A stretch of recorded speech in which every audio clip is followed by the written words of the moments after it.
Um, but yeah, we'll jump into a little shout out segment, talk about these guys, and then I gotta tell you about what Flamin' Lips did if you haven't seen this. So this is the shout out segment.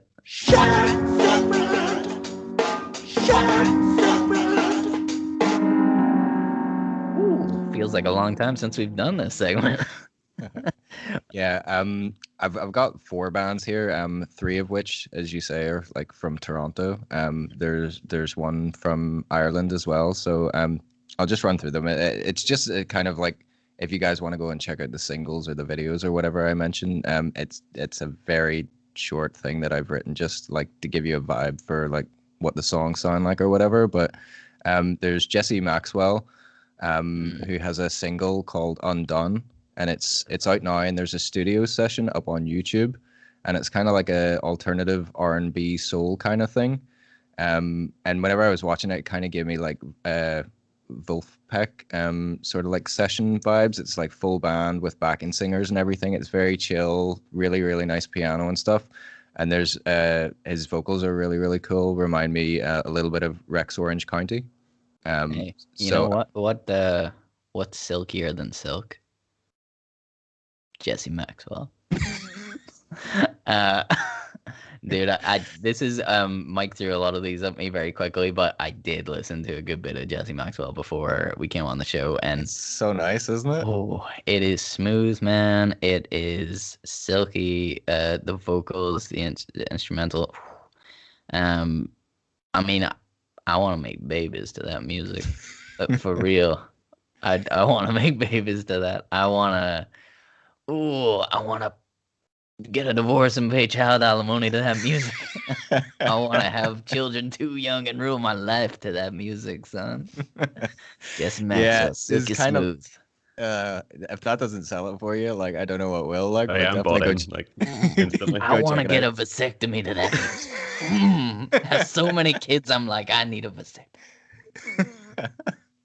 Sorry, go Um, on. no, you've completely made me lose my train of thought now. I'm just like, yeah. Jesse Maxwell, bringing in the dollars. I don't know. Maybe he is. Maybe he isn't. Who knows? No, that is actually what I was gonna say. The way you were talking about Geronimo, was it last week on the podcast? I think this is like Little Geronimo. Yeah. Little Geronimo, yeah. Sorry. This is like really early doors. You're in at the ground level, like, but I honestly think this guy is probably gonna do good things. So the other band is called Animal Boy, and they have a song out called Liar Liar. They're a three-piece from Guelph, Ontario, and it kind of reminded me a little bit of like Bambara or Nick Cave. It's like dark, sort of crackly guitars and lyrics, and it's got this weird kind of surf rock thing going on as well. And the video is really cool if you want to check them out on YouTube too. I think it was only shot for like $20 or something like that by the band themselves. Amazing. So that's pretty Great, cool. great band name. Great movie. Yeah. Liar, liar. Get up. I don't think the video has anything to do with the movie, but like if that sells it for you, I go check it assume out. the song is all about Jim Carrey. Oh, it'd have to be. Yeah, that's exactly what it is. And don't be disappointed if you go and check it out and it's yeah, not. definitely gonna go listen to it now just to see all the Jim Carrey references from Liar Liar.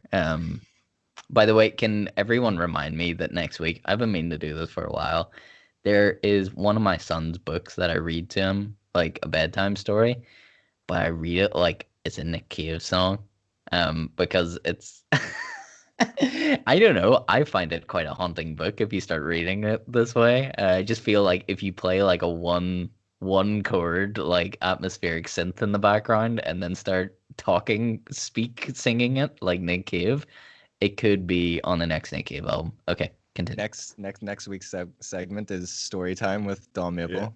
Yeah. I just know that the It book has is to called happen now. Wow, said the owl, and it's like wow, said the owl. I don't know. It sounds like a Nick Cave song. Okay, It's happening next week. Tune in. Mm. The last one that I have coming from Toronto is a band called New Romance, and the single is called Magic Woman. It comes out on the 31st, and it's they kind of describe it as like neo soul jazz pop. And it like weirdly mixes Japanese and English lyrics together, and there's program beats on there and slick guitar licks and loads of reverb. And again, it in a different way, it's very chill, kind of like the Jesse Maxwell track. But I would definitely recommend checking it out. And then the last one, as I say, is an Irish artist, Christian Cole. I think he made it onto Golden Plex, like top, I don't know, 10, 20 or whatever artists for 2021. But that's kind of where I stumbled across him. And it's like really atmospheric, synthy, very cinematic and spacious, like kind of stuff. The latest single is called Drown Me Slow. But then I was listening to some of his other stuff there too. There's one called Breathe and there's one called Wallflower, and I think both of those deserve a shout out to check them out as well. Like they sound like they could like easily be on some sort of TV show, like a Netflix drama or something like that. Like instantly insert them into some sort of dramatic show, and I think it would fit. Are they back to back them songs? Drown Me Slow and Breathe. Drown Me Slow is his Yeah. is his new single. Yeah, I think Breathe was actually the one before. So yeah, I don't know what he's trying to say there, but yeah. Yeah. I was gonna say, I was like, dude, Drown Me Slow is a fucking dark name, though. I was like, ugh. Just a wee bit.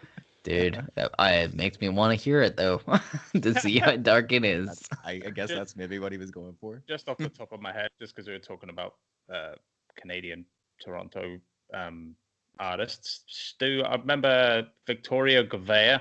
I don't know if I said, as when I was, do you know what I was doing when I brought this name up? I was wallpapering your son's room.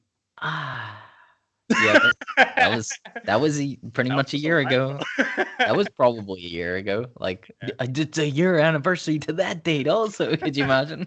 No, she's a R&B songstress from Toronto, Victoria Gouveia. There you go. That's all. Victoria Gouveia.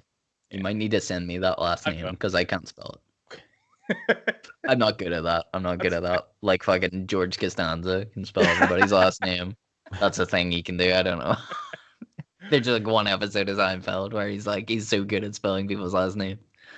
Yeah, I can't do that. You know what? We talk about them on the show. I know this is a shout out segment, and usually we try and like get some new stuff in there, but although we talked about New Pagans the other day, so their new single Christian Boys, can I just say I've been playing it like a lot. I always find it hard to explain this because I'm a big fan of so many artists from this country, and this is one of the things we try and do a lot on the show. We try and, boost these people that are grassroots and homegrown. But there's just this level that I feel like, as a personal thing, there's like me wanting to push them and be like, I really like what these guys are doing. And then there's like, they like have the key to my heart and they just unlock it. And New Pagans have done that. I feel like Charlie Has the Face of a Saint was a song that I couldn't stop listening to. And then they've just done it again with Christian Boys. And I'm like, now I'm on next level New Pagans fandom where I'm just like, I'm super psyched. They seem to have this, they just have a style I'm down with. Not saying they would do this for every song, but it always feels like there's an outro that feels like another song. Like they just have this thing where it's like a song and then the outro is this completely kind of different thing. And it always has this like repetitive hook that goes. Man, so down with those guys. Loving what they're doing. They, just to plug again, they have that Getting to Know session for Independent Venue Week. I think it's on Thursday. I think it's like a pre-recorded thing that took place in OEA and stuff. But yeah, basically, I assume they're going to get into details on what's coming and stuff. For they're doing their first full-length LP, their debut LP. That they signed Big Scary Monsters. Record label, I'm kind of hoping maybe I'll tune in and there will be even if it's the smallest mention of Rupture Dogs as well, because I know their guitarist is from there, and we seen them support Electric Six before, and that's kind of like how I fell into that in the first place. It's so weird. Like, I mean, I didn't even know. Like, me and Mike we're at the show together, and we seen Rupture Dogs support Electric Six because we go to see those guys every year. Electric Six, like, absolutely love them, and yeah, Rupture Dogs were like, oh, those dudes were so good. They had this song that was like, do you remember that one song that was like, how would you even describe that? It was like